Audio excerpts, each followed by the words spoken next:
నా జీవితం ఇలా మారిద్దని నా ఫ్రెండ్స్ అనుకోలేదు. నాయనా, నాకు నా ఫ్రెండ్స్, నేను దేవుని పనిలోకి రాకముందు ప్రభువులోకి వచ్చాను, కానీ ప్రభు సేవలోకి రాలేదు. పని చేసుకుంటున్న స్థలంలో నన్ను చూసిన నా ఫ్రెండ్స్ పిలవటానికి వాడికి పరువు తక్కువ అని తలదించుకొని వెళ్ళిపోయాడు పక్కకి. చాలా లోపల ఏడ్చుకున్నాను నేను. వాడు చాలా బెస్ట్ ఫ్రెండ్ అనుకో.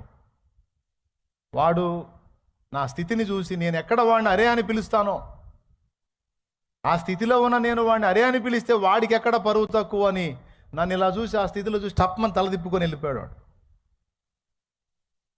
వాడి కర్మగాలి నాకు అదే వీధిలో 3-4 రోజులు వర్క్ చేయాల్సి వచ్చింది. ఇక వాడు వచ్చినప్పుడల్లా ఆ బజార్ టర్నింగ్ తిరిగినప్పుడల్లా నేను కనపడతాను కదా, నన్ను చూడాల్సి వచ్చిందని వాడు ముందుగానే అక్కడి నుంచే తిప్పుకొని పో. ఈ బాధ వాడికి ఎందుకు కలిగించాలి అని ఇక నేను వాడిని చూసి నేనే తలదించుకొని నా పని నేను చేసుకుంటాం. లోపల ఏడ్చుకున్నారు. అరే నా ఫ్రెండ్స్ కూడా అవమానంగా ఫీల్ అవుతున్నారు నన్ను చూసి. ఆనాడు వాడికి తెలియదు, నాకు కూడా తెలియదు నా జీవితం ఇలా మారిద్దని. నిజం, దైవ సాక్షిగా చెప్తున్నాను, నా జీవితం ఇలా మారుందని నేను కూడా అనుకోలేదు. ఈరోజు కూడా ఒంటరిగా కూర్చున్నప్పుడు అదే ఏడుపు వచ్చింది, ఏడ్చుకుంటాను. ఏం దేవా ఇట్లా మారింది లైఫ్. అలా మళ్ళీ వాడు నాకు ఇప్పుడు నేనున్న పొజిషన్లో వాడిని చూసి వాడు దీన స్థితిలో ఉన్నాడు. ఓడ బండి అయింది, బండి ఓడ అయింది అన్నట్టు అయింది వ్యవహారం. వాడు అధో గతిలో ఉన్నాడు, వాడు కనపడ్డాడు నాకు. నేను వాళ్ళలాగా దాటిపోలా.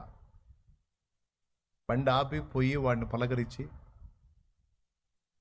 పరామర్శించి ప్రోత్సహించి వెళ్ళా. అక్కడ పాట, రే మనుషుల స్థితిగతులను బట్టి అంచనా వేయొద్దు, దేవుడు చరిత్రలో తిరగరాస్తాడ్రా. కానీ నీలాగైతే ఉండాలనుకోలేదు నేను. నువ్వు ఎప్పటికీ నా ఫ్రెండ్ వేరా అని దగ్గర తీసుకున్నా. దేవుడు నేర్పిన సంస్కారం. నన్ను చూసి తల తిప్పుకున్నావు ఆనాడు నా దీన స్థితిని చూసి.